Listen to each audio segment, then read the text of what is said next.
now I went and got over my newest of cries because that's cool too. I mean, you know what I can't comprehend is what's so hideous. It's not so hideous that they make me retell the story over and over and over, and that no one can comprehend how traumatizing that alone is. And I can assure you, it's traumatizing because every time I tell that motherfucking story again, and I'm telling you, I'm not even allowed to tell it in its entirety now because essentially lawyers in Arizona are too stupid and lazy and corrupt to take on a real case if they can't be for sure guaranteed to win because they suck that hard. Honest to fucking God.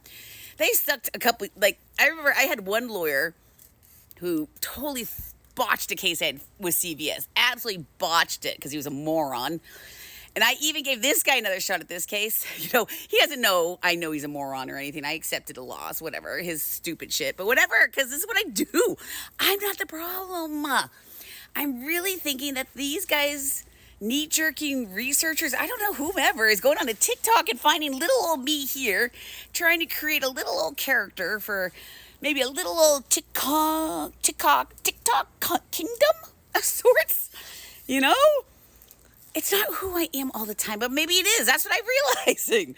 Maybe this is who I am.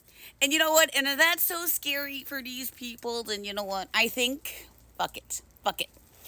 So, I learned that, well, I always do this. Arizona is a one recording party state. So you're absolutely allowed to record in Arizona. And I recommend it highly. And I did. So, I recorded my bullshit. I got pictures, the whole shebang. BNR has already put on paper their lies that, according to the chart, everything was just dandy, which is a whole bunch of horseshit.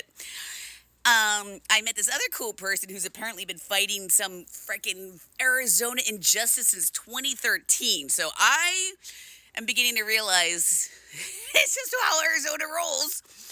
But thankfully to that, because she's been fighting since 2013, I realized I don't get to time out no more.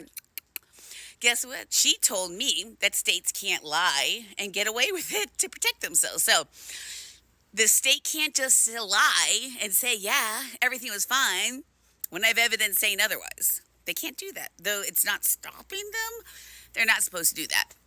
But thankfully, again, it's called evidence. And even though I couldn't get Arizona's dental board to look at any, I'm pretty sure at some point, eventually, someone's going to see the evidence. And my day will come. I guess I just can't rush it. That's what's been a lot of this been frustration is because they've all been like, oh, you're time barred. And then a whole bunch of other people have said, there's no big deal about time barred. So it depends on which bullshit line lawyer you got that day, depending on the excuse. So I'm just going to take it myself, I'm going to do it myself. And I might even start some law school because you guys are cowards. I can't even take it anymore. And it's just a grotesque thing to the whole art form. My grandpa was the dean of a law school, and he would just be so upset with your fucking bullshit compliance and laziness because you guys could have really made some names for yourselves, but you just want to go with the flow. And that's why you'll never be special. And that's why you'll never be known. And I'm not going to stop being known because you guys aren't special. I'm going to keep going on my trucking. Well, I guess I'll just keep trucking. We'll go there. Keep trucking. Toot, toot, toot, toot.